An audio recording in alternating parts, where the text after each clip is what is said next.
Great timing, Coach. Thank you. Welcome back to Southern California. We'll start off with a statement from the coach and then open it up to questions.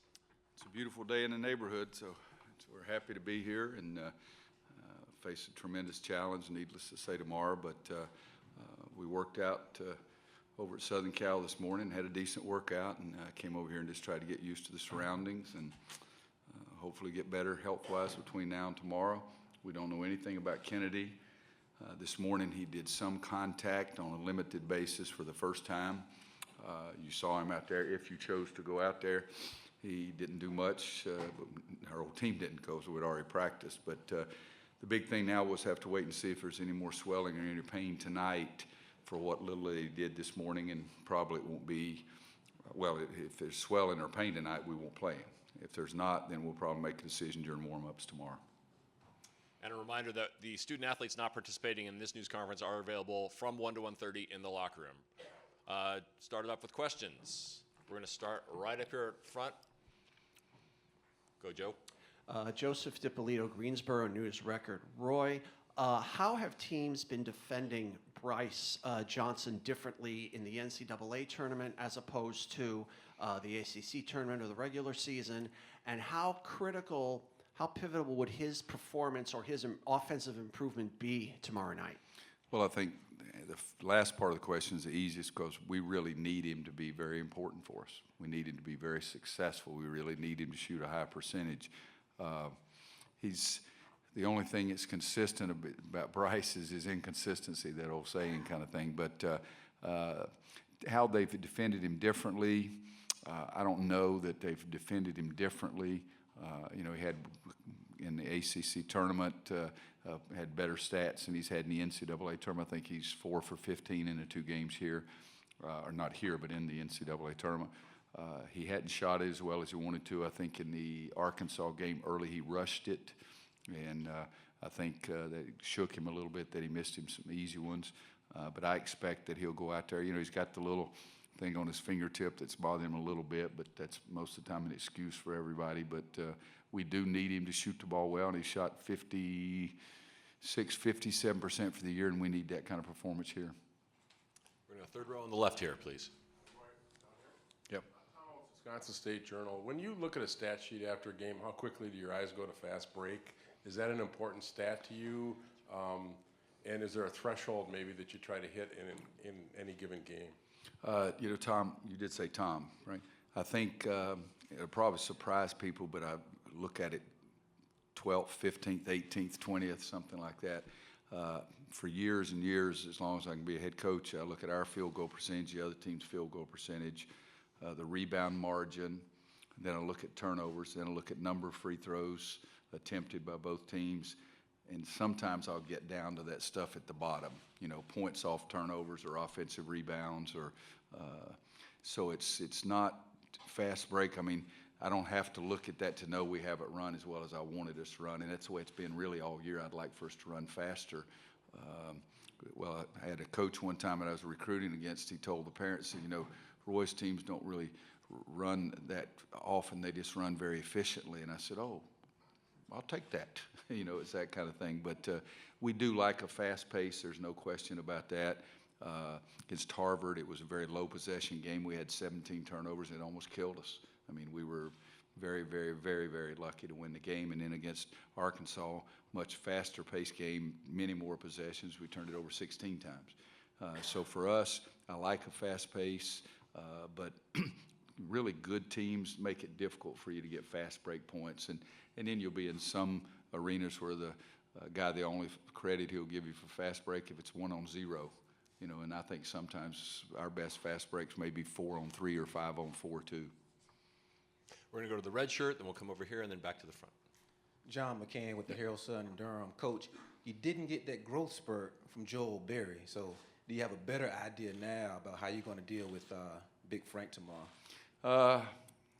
Very, very seriously is the way we're going to try to deal with him. It's 6'10", 6'11", whatever he is, who can go out on the floor and can shoot the three, can shoot it when pull up, is a really good passer. If I'm not mistaken, he leads them in points, rebounds, and assists. So he's really a fantastic, fantastic player. Joel Berry, as you said, did not grow 8 inches since the press conference on Monday. If he had, then we would have put him on him. One of the big guys is going to have to be able to get out there and guard him, and we may end up going small some as we did against Arkansas. And a lot of that also depends on how healthy Kennedy is. I mean, I don't want to just say, well, nobody can guard Frank, so let's play small, because that takes away part of our game is our inside scoring.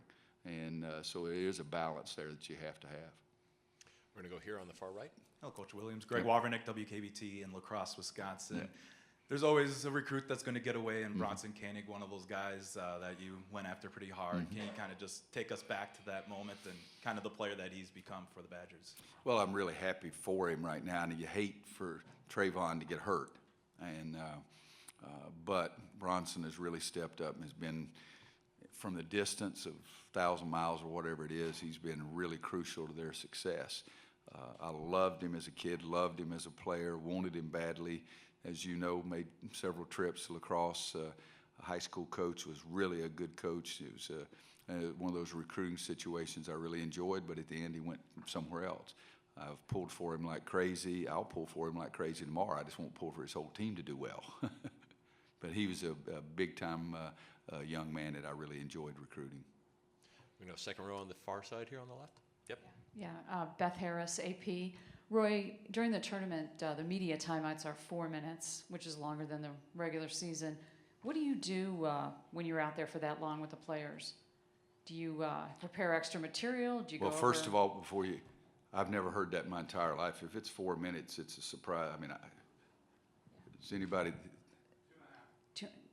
You know, there's just these. If you're a fan at home watching, you know, the commercials go on. Honey, if and you on think and they're on. long as a fan, you ought to try coaching. What the crap am I supposed to say for 2 minutes and 45 seconds? That's what I wondered. Are you preparing extra material? No. You trying to keep the guys' attention? What actually are you doing for that length of time? I usually spend that time making the officials and the TV people mad, because I send my players out there on the court because I don't have anything else to say to them, and they're always saying, keep them on the bench, keep them. It looks bad.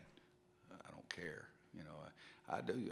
I don't get together with my staff and talk and then go talk to kids. As soon as they get over there, we kneel down in front of them. I give every one of my assistants an opportunity to say something. Don't just speak to hear yourself talk. And then I start it, and then I end it, and then we get rid of them, because I really do. I tell them all the time, we just had a timeout 2 minutes ago. I don't have anything else to say to you. But you scared me. If it was 4 minutes, we were going to have a summit somewhere. We're going to go right here in the middle. Nick Hamilton, Examiner.com. Roy, how imperative is it that Marcus Paige kind of sets the tone tomorrow, especially against those Wisconsin guards? Well, I think with Gosser and Bronson both are really good players. They can hurt you offensively or defensively, but that's what Marcus is. I mean, he's a really good basketball player too. I never think it's imperative that one guy's got to do everything. North Carolina's got to come to play. Marcus is a huge part of that, but we need Brice to play. As first question, Joe, I mean, we need JP to play. We need all of them to play, but Marcus does give the other guys a little bit of energy. There's no question, and he's our leader. So, you know, as the bigger the games get, your better players need to play even bigger roles in it. We're going to go right in the middle, blue tie. You have no idea how you scared me about 4 minute timeouts.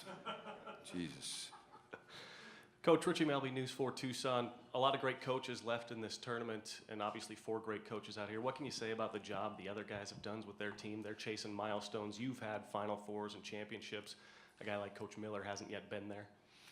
Well, I'm so old, I recruited Sean, so that tells you something right there. But I can remember Sean was probably in the 5th grade coming doing ball handling exhibitions at Coach Smith's camp. But, you know, think about it this way. I mean, we're at least okay, or we wouldn't have the jobs we have. You know, I mean, that's sort of the way I look at it, kind of thing. Every time I go and I look down at that other bench and the coach down there, most of the time it's a guy that I really like. And if I don't like, most of the time it's a guy that I at least really respect. And I've never won a game. I really haven't. I've never thought that I outcoached anybody else. And so at this moment, it's a fun time for coaches. There's a lot of stress. You're always asking, all right, have I done everything? Have I looked at everything? Do I need to look at this tape more? Do I need to look at this more? But at the same time, it's what you coach for. I mean, to me, one of the great days in the world, and my teams have, fortunately for me, put me there a few times, is the open practice at the Final Four. there's only 4 guys left coaching, and all those other suckers are sitting up there in the stands wishing they were you.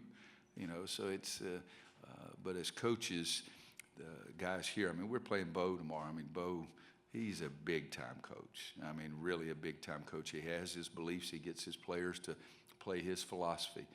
I haven't coached against Sean's team or Chris's team, but they're really good coaches here, as there are around. There's 16 guys who are really good coaches. There's a lot of them that aren't here.